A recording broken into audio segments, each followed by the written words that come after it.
Our next person is a very distinguished speaker, and I don't know if we should call him Harry or Sir Professor Dr. Harry.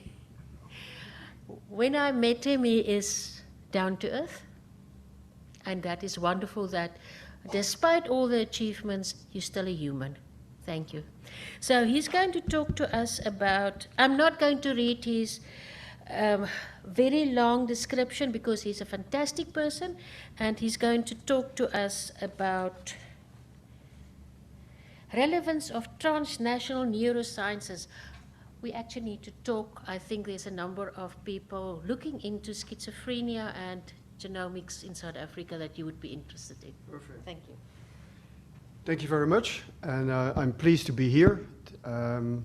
It's a pleasure. The last meeting I was invited was about 6 years ago in Potchefstroom. I remember that quite well. And of course, I'd like to thank, first of all, Professor Anne Gobler, that she invited me over and that I could have the opportunity to discuss with you in the next, let's say, 45 minutes. And my talk is basically linked to 3 diseases I'm going to speak about as being a psychiatrist, but also a neuroscientist, both. I will speak about human studies and also animal models, and which we like to combine in Maastricht. I hope there are also some young people here. Some young people means some PhD students, because we also offer some positions in Maastricht, also for postdocs who are ever interested. Later in my talk, they can come over at coffee and we can discuss further. So my talk will be about the relevance of transnational neuroscience to develop new drugs, and new drugs related to Alzheimer's disease, Parkinson's disease, and depression. And as you can see here, I have some extra time, we give a little impression about our university. We are situated in Maastricht, as you can see here. Let me see if the light is working. I have to switch it on, like this. Maastricht is an old city. For those of you who are not known, it's about 2,600 years old. It started 200 years before Christ, when the Italians got the idea to invade Maastricht, and so they took us over. Next slide. Situated in the south, so we are situated very close to Germany, Belgium, and the Netherlands, and we all speak 4 languages fluently in the Netherlands. It's a university, young, 50 years old, and the basic part of this university is that we integrate clinical work with preclinical work. So we have a direct link from the clinic to the medical faculties and from the preclinical faculties backwards. Yes. In my country, if you make a PowerPoint presentation, we have guidelines in my university, and the new guideline is that you have to present yourself already in the very first picture, and that's why you can see a picture here of me. That's the new guidelines which I have to follow here in the Netherlands. So, and basically in Maastricht, I'm also Vice Chancellor of the university, and my specialty there is progress in internationalization. So let's start my presentation. The major interest in our group is that we like to study how genes influence behavior and psychopathological dimensions. And we like to study this, and I'd like to show you this this morning on different levels, the way we work. So of course we look to a very basic level, on a genetic level, but we also like to look to a protein levels. We like to look to morphology, and ultimately we always like to look to human brains with our new 7.2 and 9.6 Tesla machines into the mouse brain and into the rat brain, and then ultimately we always look to behavior. So the ultimate goal in the whole group, and we are about 50 people in the group, including the PhD students, is that we are interested in several diseases, and these diseases are always related to what we called basically in the clinic 3 parts. You have motor diseases, cognitive diseases, and you have anxiety-related diseases. That's what we have here. And basically a first statement I would like to make is that we think at least that every neurodegenerative disease is starting basically at birth. There are 2 moments in your life, in each other's life, my life, which are important. We are going to die, and we're all going to be born. And born is the essential point where something can happen. And I will show you that later. Because if you are born under stress, stress with the mother, stress with the child, it always will lead to what we call preterm depression, and preterm depression is always an initial trigger for more problems in your brain. I always like to mention already now that all models which we have developed are screened, and I would like to be thankful to two people in the group here, Helmut and Nadine here in the group from the München mouse clinic. We always send our mouse for further analysis to the mouse clinic. And then we get a lot of data back, and we have used these data. That's important because we were too much focused on brain and we neglected everything which was not in the brain. And now that's an important part which we are looking at as well. So we're going to look to gene-environment interactions, and we look to how these gene-environment interactions have an effect on the development and adult plasticity.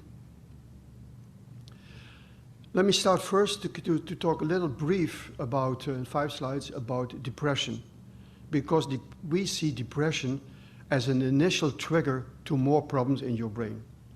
We see the serotonergic system as an initial trigger, and in my next slides will show you, focus that a little bit to the brainstem. That brainstem is really the evolutionary oldest part of the brain, and that's also the part in the brain which triggers problems in the forebrain.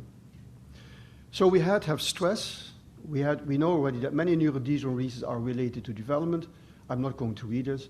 Stress is basically related also to the brain microvasculature. And this disturbance of the brain microvasculature induces depression and induces neurodegeneration. And I really would like to, and I really hope at this meeting to learn a little bit more in the relation between brain and the cardiovascular system. That's an important issue for me. I always teach my students and asking them, what kind of cells do we have in the brain? So you can talk about neurons, you can talk about glial cells, but you also have to talk about endothelial cells. And I'm always amazed if I ask my students, and even my PhD students, you can say that the brain is the most vascularized organ in your body. 20% of your blood is in your brain. It's quite a lot. But how it actually gets there, I asked them. Well, they said it's the heart. The heart pumps it.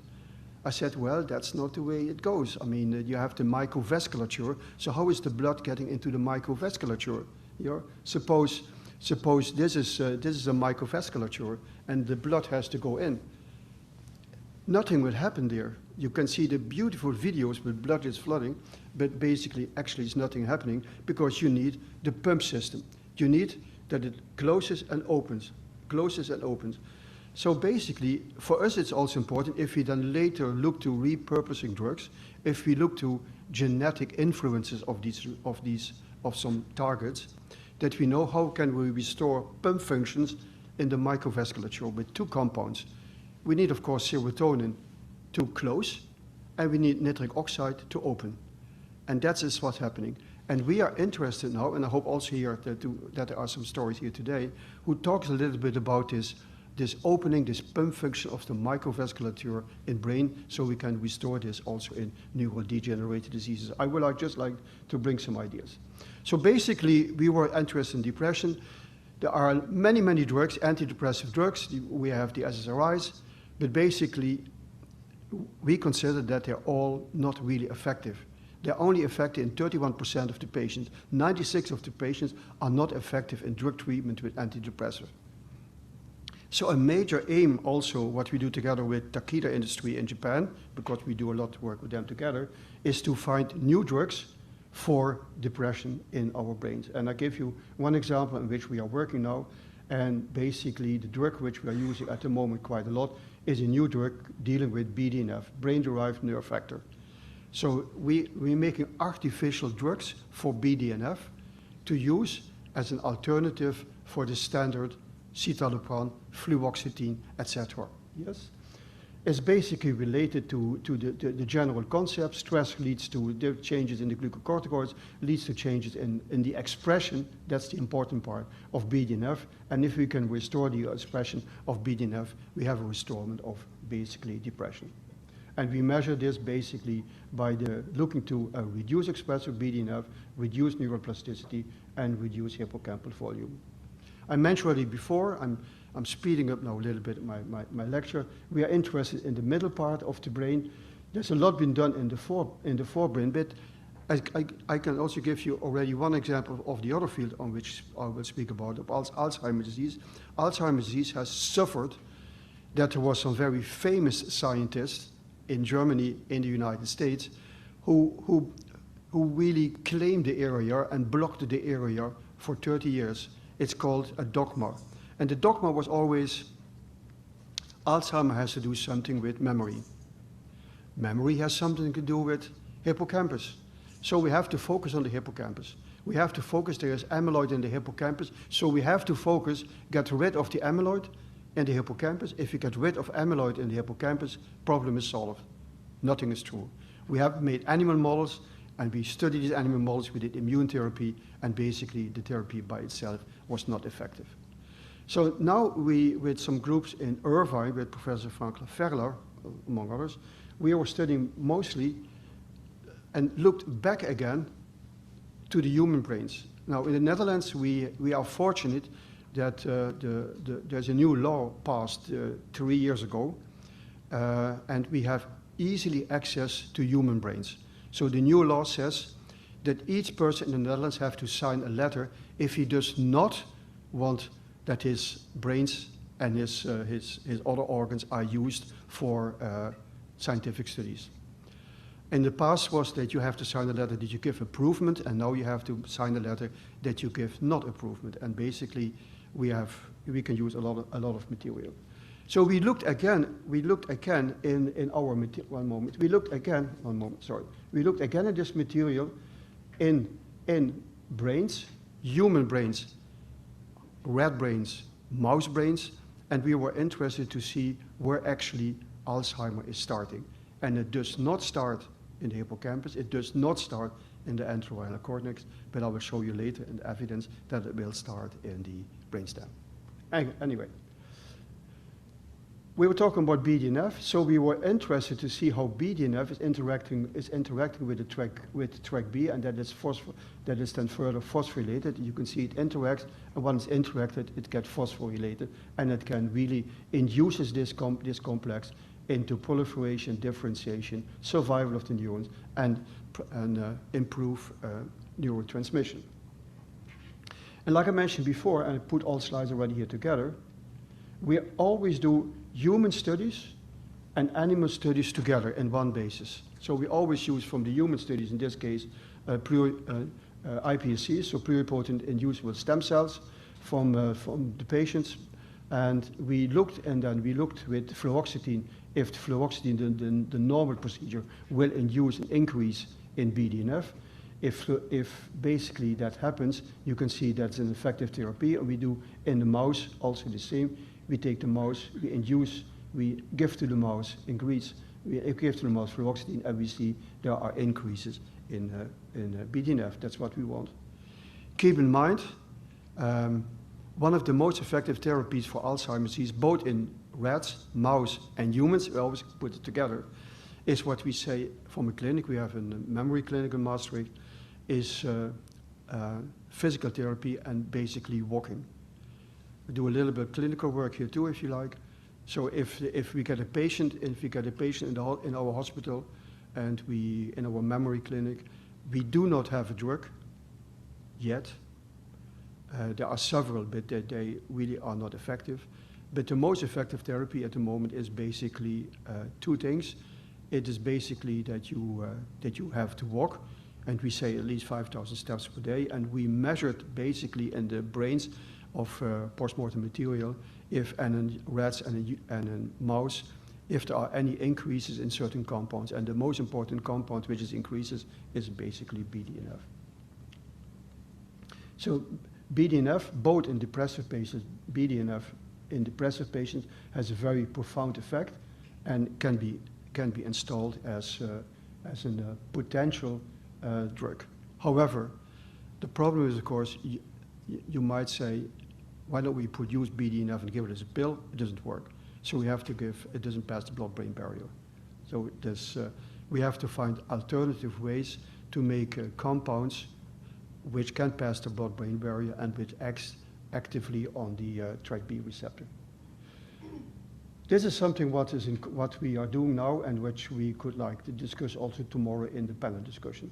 I mentioned before, people have looked to Alzheimer, always to the hippocampus. We looked again with colleagues from Frankfurt University and also from Leah Grinberg from Brazil and from UCSF.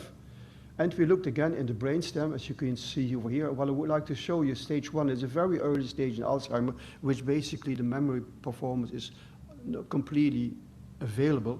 But we already can see in what we call in the lateral parts, this brown dots, maybe different to see in the back, start already to appear. And you can see them here, and there is a full-blown amyloid appearance in the dorsal raphe nucleus at these animals. Now we were interested, keep in mind, I make some links, we were interested, these first appearance of amyloid in the dorsal raphe nucleus, that's the very early stages of Alzheimer, in the dorsal raphe nucleus, are they coincide with another transmitter systems? Yes, for those who... Now it appears that all these cells are coincide with the cells which are producing nitric oxide. So it's basically amyloid is pushing back the expression of NOS, nitric oxide synthase. And keep in mind, that's important because you need nitric oxide synthase to enlarge blood vessels so that blood can into your brain. Yeah? So that makes the story a little round for you. Okay? Okay, close this. Go to the second part. We have the standard, I would say, I put it here again, the amyloid cascade, the old dogma system, that there is basically an upregulation of amyloid precursor proteins. You get various steps, and all these, also in these steps, leads to an upgrade from an increase of tau and tau pathology to phosphorylated tau, and ultimately it leads to dementia. And a lot of attention and a lot of focus has been made the last years is to focus on can we look with antibodies to get rid of the amyloid plaques? Can we get rid of the amyloid fibrils? Even nowadays with the group from Luc Bouet in Lille, in France, we look to get rid of tau. And most of the attention currently is based on neuroinflammation. And I'm interested to hear, I think this morning, another talk here, which goes about Down syndrome, because we like to make the link between Down and Alzheimer's disease, which is a very relevant part of our work. For us, it was important to look again, not to the rat, not to the mouse, but look to the human being. Yes, that's always the ultimate part. So we don't, like I mentioned before, we do not have a treatment for Alzheimer's disease. And basically, my frustration a little bit is that we get quite a lot of people come nowadays to the hospital, to our memory clinic, with the idea, they bring family with them, they come to the doctor's going to help me, and I'm in the hospital, and they always ask me, do you have a pill? No. There's no pill, why not? I thought if I come to you, you make me better. And we always have to disappoint them. We have to say that we are not going to make you better because we have there is nothing available yet. But we have to look, and that's also interesting, and I look back then to our Munich mouse studies, that we look to other things which is happening and which we have the possibility to change. So I would like to do it like we do in my country, in the Netherlands. A lecture is always an interactive lecture. So I'm not sure who is working here with Alzheimer patients. Anyone? No one? I see at least one hand over there. Thank you very much. You helped me. So basically we asked to the patients, but we also can ask, and I think I expect more hands if I ask who works with Alzheimer mouse models. I think there are a lot over here. But the first question we also ask to the patient is, okay, we don't have a pill to help your father or your mother or your uncle, whatever. But what are the additional problems which we have when I put them here together? And one of the additional models is, and that was interesting, is they have a disturbance in their pulmonology. So there's a breathing problem, and there is a problem with pee. So they have to pee often. They have what we call a dysfunctional bladder function. You don't talk about this, but you mentioned, some people mention that, well, I have to go to the toilet often. And I don't like that. So I prefer not to go to parties anymore because there's a problem. Better stay home. It's more safe. And we focus a little bit on the fact that is something which we can handle. Think about it. We can handle this with our nitric oxide synthase drugs. Yes, we can stop the peeing. We can stop dysfunctional bladdering function. So we looked again in our Alzheimer mouse models, and we have two models. I will show them later. We have what we call it the Swedish mutation, and we have the 5TG model. These ones. And we asked ourselves, nobody did. It was rather easy. Do these mouse also pee more than normal mouse? And we have metabolic cages, so it's easy to detect if with metabolic cages what's happening. And we noticed they all do. So 70% of all mice also have a bladder dysfunction. And we noticed already that we have drugs available, like sildenafil is one drug, and we give low amounts of sildenafil and even low amounts of Viagra.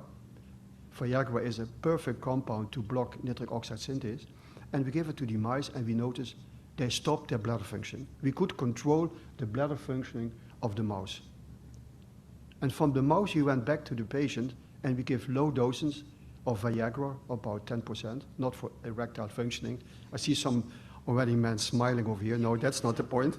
That's not what we're talking about. We talk about low doses to really stop and activate the nitric oxide synthase, and we could stop bladder function. So we really, and by that, we could interact in the patient back to social interaction.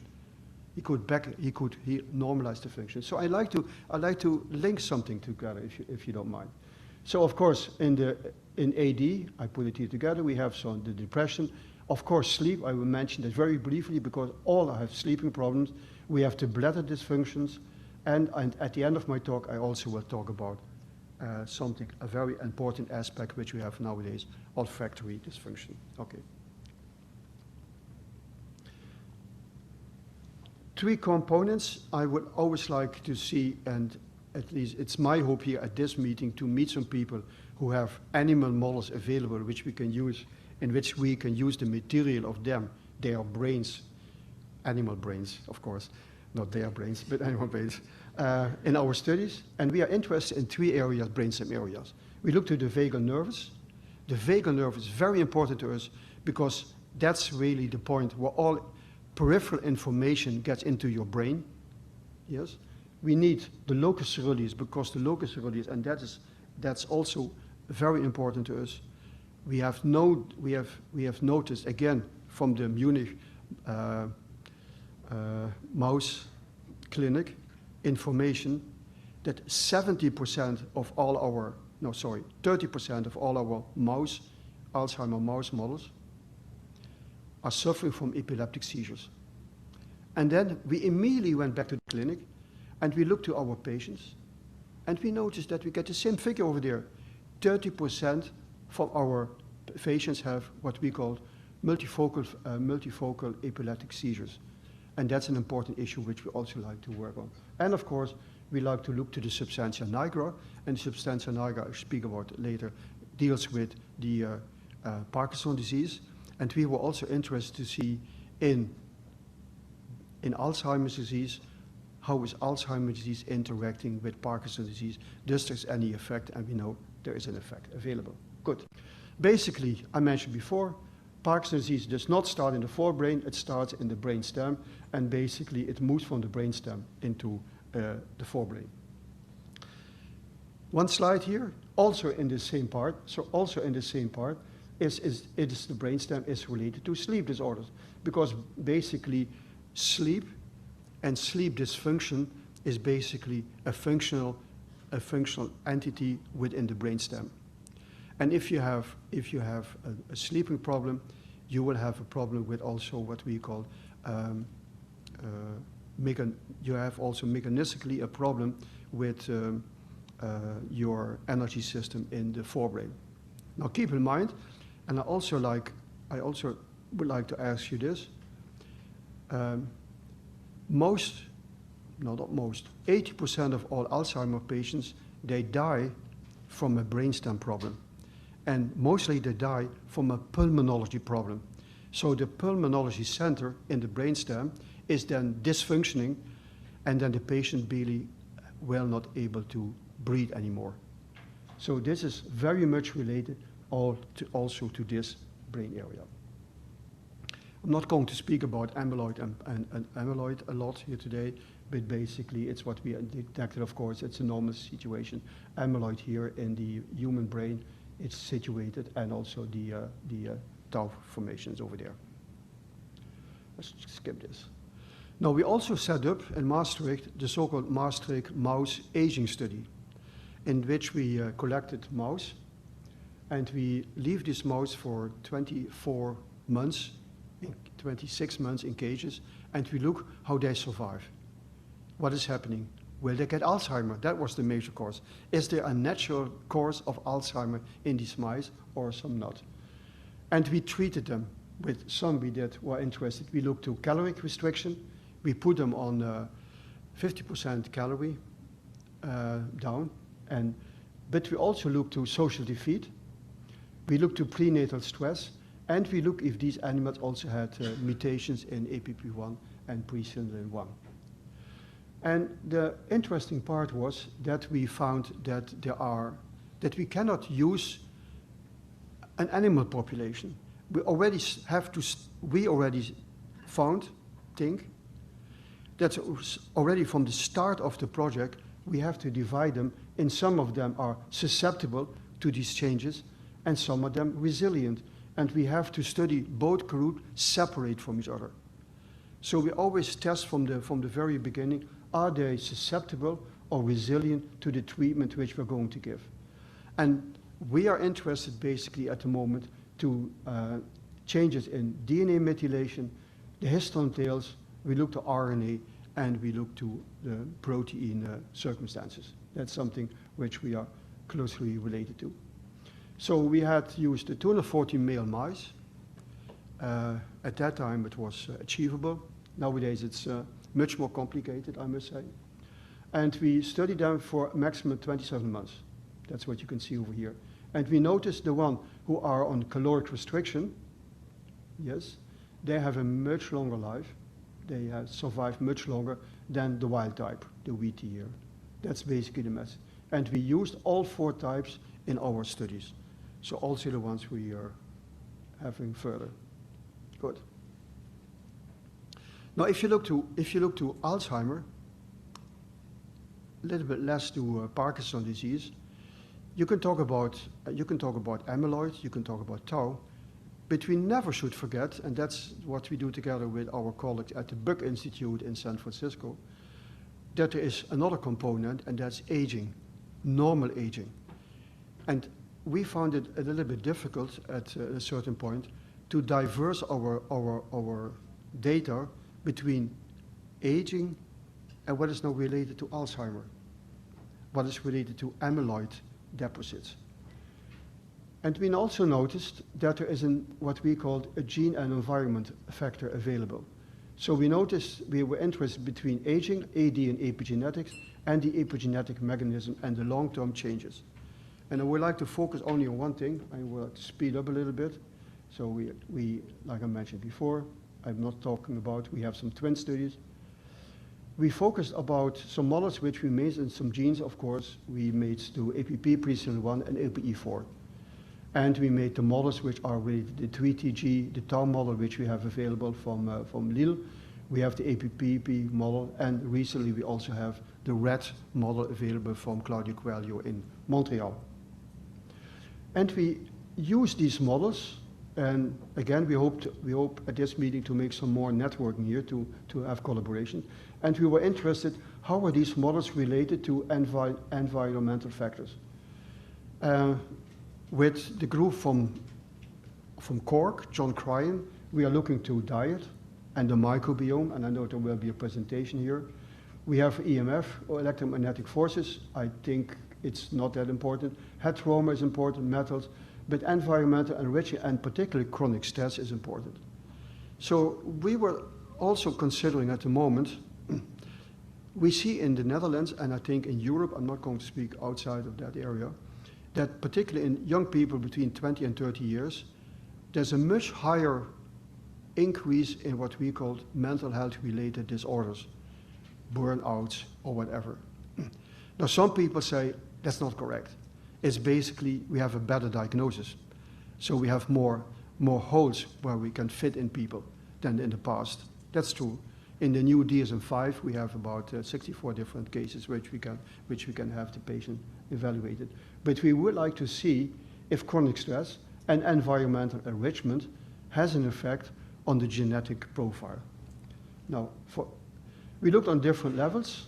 I would skip this here and put them all together. Sorry. So we were interested to see in the patients and in the animals always, is there a disturbance in mood, depression, in appetite, respiration, because that's an important issue, and circadian rhythm. So these 4 points are always measured in our case, both in patients, and are they linked to what we call emotional control, memory, language skills, and noticing that all three are related to brainstem dysfunction, both in the dorsal raphe nucleus and in the locus coeruleus. I don't have to speak about this because everybody here in this group knows about epigenetics, how epigenetics works, but I like to give you, I would like to mention that we developed antibodies, ourselves, to the various factors which we are studying. So we have antibodies available to DMT3A, to 5-methylcysteine, and to the histone deacetylation compound ADC2. And I give you some examples of that. That's I think the best strategy. First of all, we looked, where do we find these compounds? Where do we find changes in the methylation? And of course, we looked to the normal areas in the brain. That's the forebrain areas.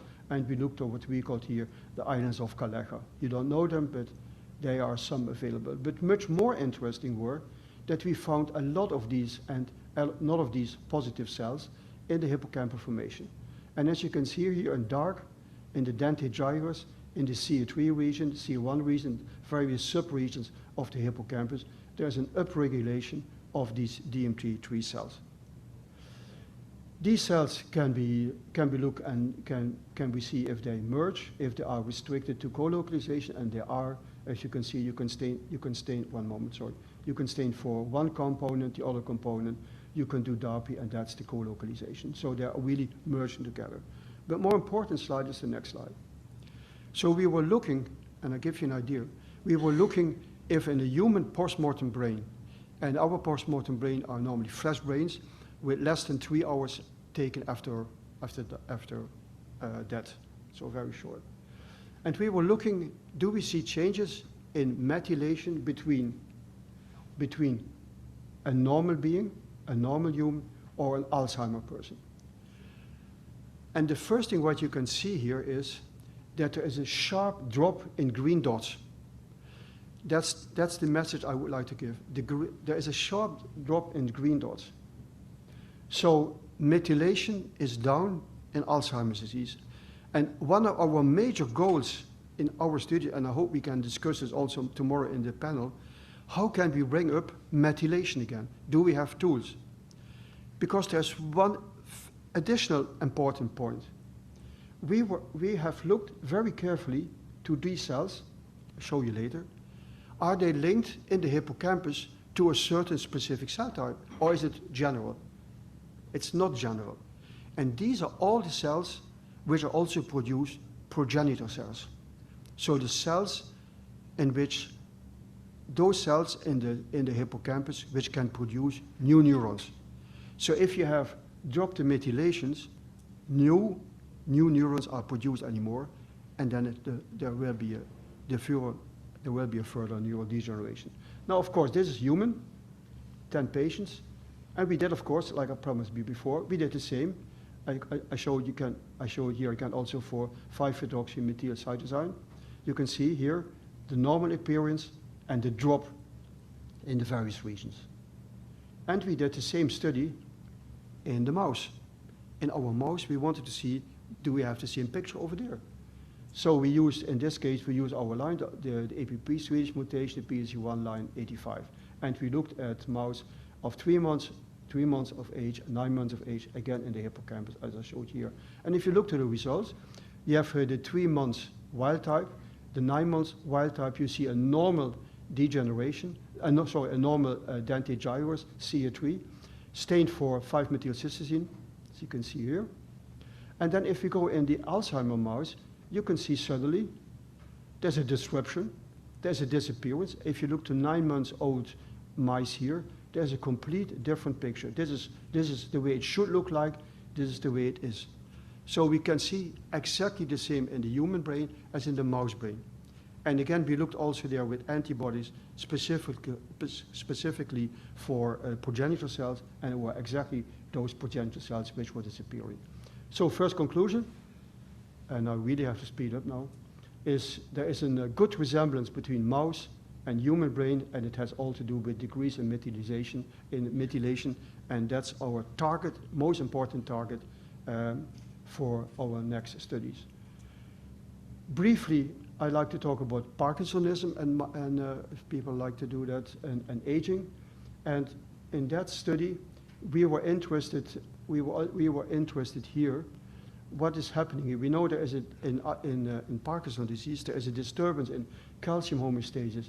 We have, of course, the alpha-synuclein, the oxidative stress, mitochondrial function, and again, we have the what we call here the neuroinflammation. That's an important thing. So again, we focus here not only in AD but also in PD on the neuroinflammation process, and what is the role of the inflammation process. And there are two things which we are interested in. Can we manipulate this? And I would like to show you that we have developed drugs, and we would like to develop drugs and also see that we can use your drugs maybe in your models if you're interested to collaborate on new inflammatory drugs and new antioxidant drugs. This is something which we are interested in. And again, we do this in human brains and in animal models.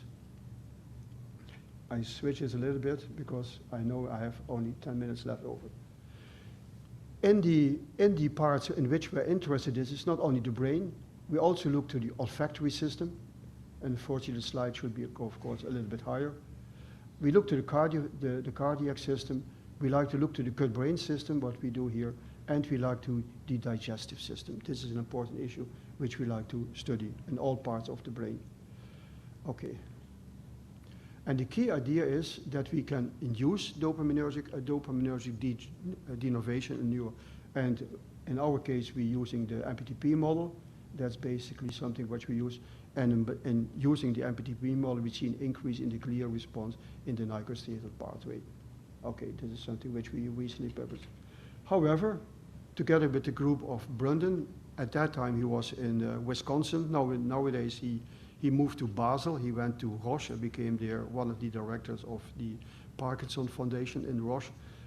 We are working with him to repurposing drugs to specifically influence the anti-inflammatory drugs to reduce the glia response in Parkinson's disease. That's an important issue. So the compounds which we are really focusing in is N-acetylcysteine. That's an important compound which we are using at the moment. And we have here this compound which we call HA1077. It's an anti-inflammatory compound, and we are going to use both of them simultaneously in the MPTP intoxicated mouse.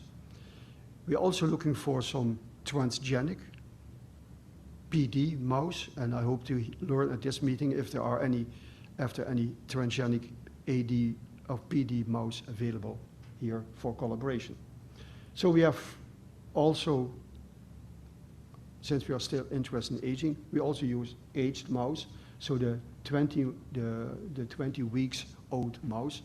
And we use this mouse, look to the dopaminergic system, I put it here, look to activate the glia, IB1 of course, for the microglia, GFP for the glia cells.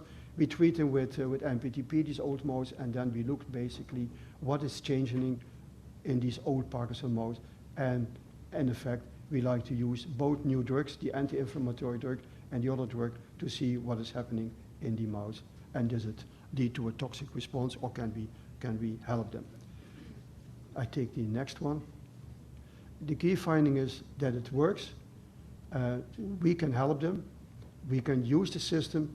We can the combination of common drugs and have only slight side effects in what we call our elderly Parkinson patients in our stage 3, mostly about 55, 58 years old. That's what we do. So we use both drugs, the NEX and the ESL, and use them in our studies.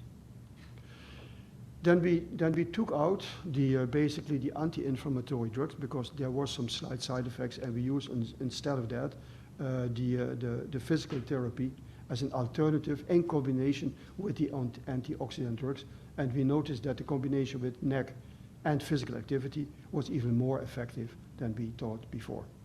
Okay, I close this here. The slides will be available somewhere, I think, from Erica here later. So I think N-acetylcysteine could be an interesting drug, maybe in your studies too. Maybe you give it a try to see what it can do. We found a lot of different effects throughout the cells. We found effects on the dopaminergic survival of the non-dopaminergic cells, on the JNK expression, the microglia activation, and the astroglia response. They were all rather effective in this area. So NAC, N-acetylcysteine, has a significant decrease on neural cell death. It has a decrease on microglia activation, a decrease on astroglia. It has inhibition of the MAP kinase pathway, and in old mice and humans, it also has an effect on what we call acute MPTPE intoxication. So it's a positive thing, and it should be worthwhile to further investigate this. Good. Second conclusion, like I mentioned, these drugs, these repurposing drugs, which are available, easily available, can be used easily in the patient, can be easily targeted as an alternative pathway for some standard Parkinson treatment. Okay. Last part, 5 minutes left over. Yes, good. We are also interested then, besides of the big issues, the depression, the Parkinson, the Alzheimer, are there any, if we look to an early diagnostic facts, if you look to early diagnosis, what can we achieve over there? So a lot of people with early diagnosis nowadays in the field, focusing on blood measurements. Do we see changes in the blood of amyloid, of tau? Like I mentioned before by Professor Loods, and we noticed this morning that we are somehow family related. That's nice. Oh, it's good to hear, from the Netherlands. But the important thing is that if we look in these early diseases and in early diagnosis, we notice that basically there is another trend. It deals with organoids, with inducer pluripotent stem cells. Nowadays we have started a study with Rusty Gage at the Solid to look to the vascularization of organoids. But there's another major trend in the literature at the moment. They said all these neurodegeneration diseases are starting in the periphery. It's not brain related, it's periphery related. And if we look to the periphery, we look to this sensory process, and then you have to get back to one of my slides, which I mentioned. We always like to look to the dorsal vagal nucleus. The dorsal vagal nucleus in the brainstem is related to all information coming from the periphery to your brain. So we really like to see, is there anything happening there? If it's activated, is it not working functionally, then you should increase of microglia, increase of other things. So in our clinic, if a person gets in, maybe in your clinics too, I'm not sure, but also you can do it with your animals. if anybody gets into the problem, you like to look to a sensory problem. And basically, Alzheimer patients, Parkinson patients with neurodegeneration have three what we call sensory problems. They hear less, they see less, they smell less, and also their taste is less. Yes? So one of the first tests what you do with the patients which come in with the memory clinic, you give them a bar with 5 different concentrations of acid, citric acid, yes, like this. And then you say, can you sniff? Do you sniff anything? No, I don't sniff anything. Or, yes, I can, the first one is there, the highest levels, and the other one not. So smell, the perceptual smell, the destruction of your olfactory system is one of the very first signs before preceding having Alzheimer, before preceding having amyloid available. Yes, that's an important issue. And there is a direct connection between the olfactory system and the, what we call the neuropathology of Alzheimer's disease. So we are interested in that, and we thought, can we study that?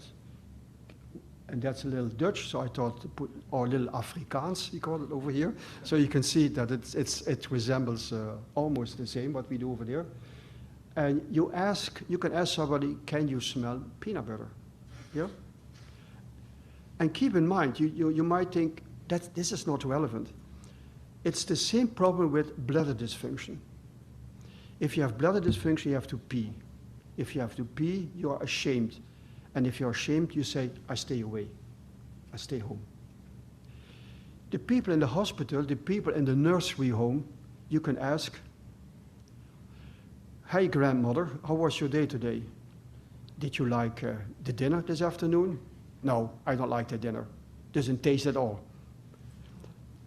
Because there is no taste. Yes, she doesn't taste anymore. And what I do, I put extra salt on it. Yes, and that's exactly what you do not want. So you really have to think, is there a possibility to improve smell and taste function as a first indication? Okay. And there are many, many studies, yes, what we do. And I just put them some here together. These are some older ones from 2018 and also from Michael Goodhart. So give you in my last final slides here, you can see we have, of course, the olfactory system. But the olfactory system, keep in mind, is also one of the key areas still what we consider in your brain. It belongs to the olfactory bulb, and in the olfactory bulb, they have the possibility to make progenitor cells, the so-called OPC cells. And these OPC cells can transfer into the brain, and they can really start and integrate into the forebrain structures. Yes? It's the OPC. So we collected from our patients, post-mortem patients, olfactory bulbs, and we measured and looked in these olfactory bulbs, do we see changes? And we saw changes over there. But we also have the nice thing, and if we talk about drugs, and that's also the idea of this meeting is, do we have drugs available to influence this? And we noticed one of the most common drugs, which we can give with a spray, and we train this now a lot, is oxytocin. So we can spray oxytocin into the nose of an animal. It activates oxytocin, activates the oxytocinergic system into the olfactory system, and then basically activates the pathway into the brain. And that's a very good strategy which we are working at the moment. We did the same in our mouse model. Now we use the 5ED mouse model here, which we have developed, which we have transferred to Maastricht, together with the APP preselin mouse. And we noticed that some genes are affected, as you can see over here. And we also can, this is the most important part, that if you look to olfaction and you look to the progression of the disease in the Alzheimer mouse, that olfaction is getting already in very early stage 2. In stage 2, basically stage 3, there is a disruption of the olfactory system available. And we like to do a modification here, and that's basically what you can see over here, what we made here.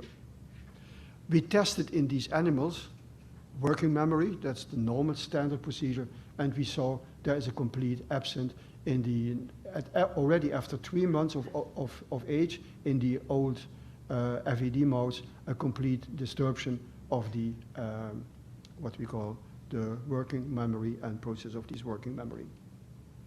So, final conclusion, in the transgenic mouse studies, what we have, when ABP protein is overexpressed, odor detection was partially abnormal. So it's something which you easily can do in your own studies. Keep in mind, for instance, I give you one example. A lot of people who are measuring disturbances of depression, of anxiety in their mouse, in their rat, yes, they do a test where the so-called sugar preference test, yes. But you should keep in mind, if you do a sugar preference match, it's about taste, but they also can smell the sugar. And if you cannot smell anymore, you don't taste anymore. And then you have completely different results, which are basically not reliable. Sorry, one moment, sorry. What we call the olfactory dysfunction was only observed by odors in which the TG was mouse cannot be detected. The A-beta oligomer was accumulated also in the olfactory system. So we also were interested to find, do we find amyloid deposits in the olfactory system? Yes, I'm not sure yet. And basically the final one, the region when observed the olfactory dysfunction was positively correlated with the region accumulation of the oligomer in the olfactory sensory neurons. So I would say it is interesting also in your studies maybe to have a look to sensory processes, and one of the easiest one to maintain is basically the sensory system. And I would advise you, if you do brain surgery, if you do brain pathology, you also in your rats and you do studies, take the olfactory bulb, include them in your studies. Most of the people take out the brain and leave out the olfactory bulb, but take the olfactory bulb with you as well. Good. In patients, we found the same thing. So we dissected out the olfactory bulb in our human patients, and we could see basically that this is a normal one, this is a diseased one, this is a normal one, and this is a diseased one. As you can see over here, they are much smaller and much smaller in sensitivity. Okay. Take home message. Olfactory dysfunction is a symptom of early AD. It's induced by amyloid accumulation, and it is influenced by an impaired olfactory sensory neuron. By that, I have to conclude, show you a little picture of my university, and myself again behind the microscope, and I hope that my lecture has taken some interest, and I do hope that later in the discussion we have some time for some networking activities. Thank you very much.